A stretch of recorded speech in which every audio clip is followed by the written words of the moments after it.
이 농식품부 장관이 유임돼서 새로 네. 임명된 장관보다 유임된 장관이 가장 큰 화제와 논란인 이게 이번 장관 인선에서 제일 전 눈길을 끌었는데 일단 총괄적으로 첫 장관 11개 부처 국무조정실장 지명과 임명 어떻게 보셨는지요?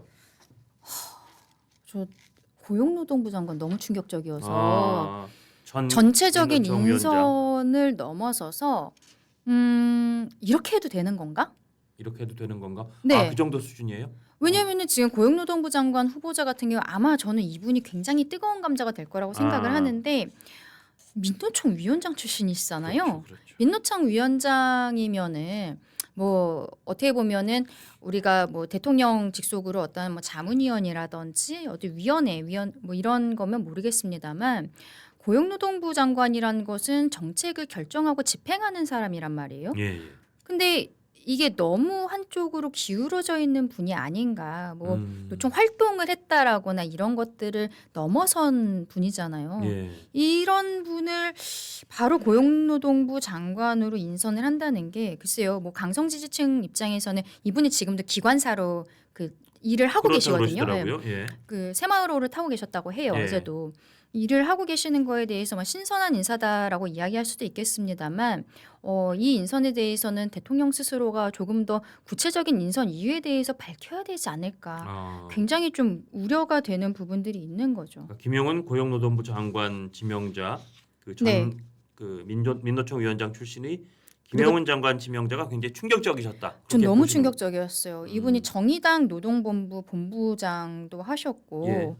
근데 이런 것들을 넘어서서 이거 민노총 위원장이라는 거는 정말 이런 분이 장관까지 네. 하여튼 뭐 뭐 자문을 그게 넘어섰다는 게 뭐 새로운 시대가 왔다는 시그널을 그렇게 주고 싶었을 수도 있는데 이 부분도 하여튼 민심이 어떻게 여기에 반응할 것인가. 어저께 가장 저 지켜봐야죠. 개인적으로는 이제 예. 김영훈 후보자가 가장 충격적이었고 예. 그다음은 이제 안규백 후보자. 근데 안규백 후보자는 그동안 언론에 예, 워낙 이미- 이제 예. 함어평이 많이 나왔었기 때문에 크게 놀랍진 않았지만 예. 지금 우리 대한민국이 이런 실험을 할 때인가? 저는 그게 의문인 거예요. 우리가 정말로 뭐 태평성대 평화로운 상황이면은 그래 뭐 이제 군 출신이 아닌 사람이 한번 국방장관을 하면서 군도 개혁을 해야지 새로운 그 물결을 한번 일으켜 봐야지라고 생각할 수 있겠지만 지금은 얼마 전에 또 IAEA에서 그 영변에 새로운 핵시설 발견했다라고 발표하기도 하고 또 러시아 우크라이나 전쟁에 북한군 예. 이제 파견을 했었던 부분들.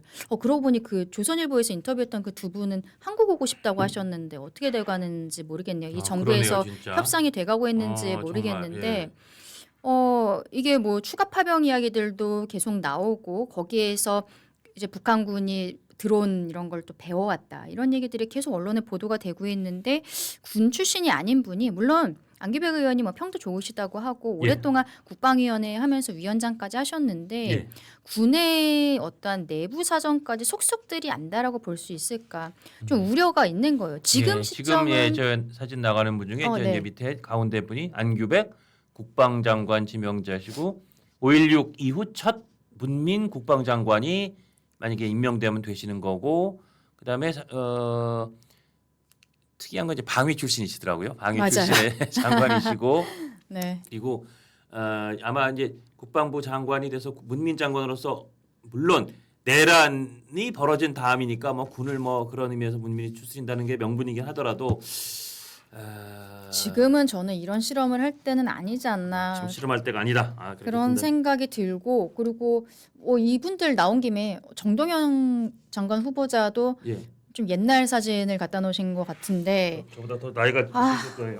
우리 아까 시작할 때 이야기했었던 20년 전에 통일부 장관이셨잖아요. 맞습니다. 예. 그리고 지금 국정원장이 그때 차관이었다가 정동영 장관 나가고 나서 그때 이종석 차관이 장관이 됐을 거예요. 맞습니다. 그리고 노무현 정부 때. NSC의 사무국장과 사무차장으로도 하여튼 장관 차관급으로 네. 근데 호흡을 이것도 맞췄던 뭐 햇볕 정책이라든지 우리가 북한과의 관계에 있어서 저는 그때 건강하지 않았다라고 생각을 해요. 예. 뭐 문재인 정부 때도 그 개성 연락사무소가 어느 날 아침 갑자기 폭파되고 근데 우리 정부에서 우리 돈으로 지어준 건물인데 한마디 할 수 없었던 맞아요. 것들, 삶은 소대가리 뭐 이런 이야기 들으면서 김여정이 뭐 하지 말라고 하니까 대북 전단도 못 보내도록 했었던. 하여튼 예전에 그 민주당 정권 때 저는 굴종적이었다고 생각을 하거든요. 북한에 대한 대북 관계가, 우리의 남북 관계가. 태도가.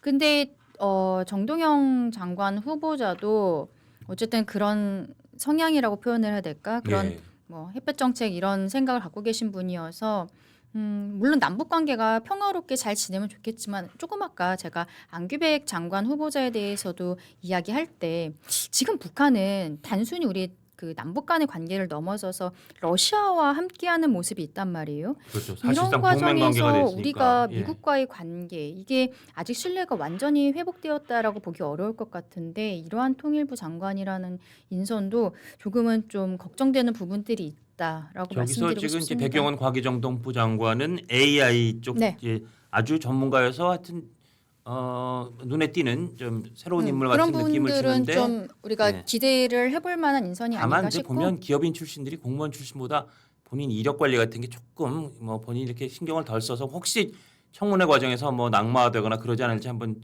관심 있게 네. 보고 조현 장관이야 뭐 정통관료 출신이라고 정통 외무 네. 그 외교관 출신 정동영 장관은 진짜 사실은 이재명 대통령이 정동영계로 입문을 했으니까 맞아요. 정치적으로 어떻게- 정통이었죠. 예. 정통. 그래서 그 정동영이란 그 인물에 대해서 원래 제가 꽤 유력한 소식통에 듣기로는 총리로도 지명을 하려고 했었다는데 막판에 김민석, 맞아요. 정동영 두 분 중에 하여튼 김민석 후보자가 총리로 낙점이 되는 뭐 여러 가지 우여곡절이 좀 있었다고 들었는데 정동현 통일부 예. 장관 후보자는 너무 올드보이가 아닌가 좀 이런 생각도 들고 어쨌든 근데 권오을 장관 후보자는 또 예상이 됐었죠. 그렇죠. 예. 지난 대선 과정에서 보수 쪽 인사였는데 뭐 지금 대통령과 동양 출신이죠. 안동 출신이면서 열심히 활동을 해주셔서 입각 가능성에 대해서 계속 하마평이 있었고 이렇게 국가보훈부 장관 후보자로 이제 지명이 되어 있는 제가 어제 상황인데 다른 방송에서 잠깐 얘기했는데 요 근처에 그 권오을 장관 후보자가 이제 부인이 운영하시는 삼계탕 집이 있는데 아 그래요? 어제 점심을 거기를 먹으러 갔었어요. 이제 국민의 다른 인사분하고 좀 먹으러 갔는데 아니 옆에서 하여튼 그 사모님은 나와 계시고 권오을 그 전 의원은 여기 오늘 가끔 나오시는데 안 나오셨나요? 물어보니까 아직 안 나오셨다 그랬는데 누가 와서 옆에 테이블 이렇게 마스크를 쓰고 닦고 이렇게 수저를 놓고 계신 거예요. 누가 그래서 저랑 같이 식사하던 분이 그분도 정치인인데 형님 저 권오을 의원 같지 않아요? 그래서 비슷한데 아이 설마 지금 여기서 이거 하고 계시겠어? 근데 저희가 계산하고 나갈 때 물어보니까 맞대요. 권오을 오. 전 의원이 맞으시고 지금 와서 하시다가 이제 혼자 저쪽 구석에서 식사하신다 그래서 인사를 드릴까다 못 드리고 나왔는데 그리고 나 식사하고 나와서 보니까 장관 지명이 되셨더라고요. 그래서 장관 지명되기 전 마지막 풍경을 전 되게 식당에서 좀 특이하게 봤던 게 기억이 남고 다른 장관들 사진도 좀 보여주시죠. 장관 후보자들. 자 저기서 이제 김상환 환경부 장관 의원, 김영훈 고용노동부 장관, 강선호 여성가족부 장관 저분들 예전에 조금 구설수가 있어서 어떨지 그러는데 그렇다고 치고 강선우 장관이요? 예 장관 후보자 저분 근데 뭐 어쨌든 자녀의 그 이제 발달장애 이슈도 있고 해서 아마도 본인이 이제 그런 쪽으로 또 그래서 미국에서 유학을 하고 오신 부분들도 있어요. 예. 근데 이재명 대통령이 당대표일 때 1, 2때였나요? 뭐 아마 그때 대변인 같은 걸 하면서 맞아요, 굉장히 맞아요. 예. 옆에서 함께 있는 모습들을 많이 보여서 뭐 재선 의원인데 이번에 또 한 자리를 받으신 게 아닌가 싶고 또 한 언론 보도에 따르면 이번에 대선 후보 과정에서 뭐 이런 외신들과의 인터뷰 이런 예. 것들을 강선우 장관 후보자가 많이 또 주선하고 돕고 이랬다라는 보도들도 있기는 하더라고요. 예. 그리고 전재수 장관 아마 재선인데 해양수산부 부산 그쵸. 이전을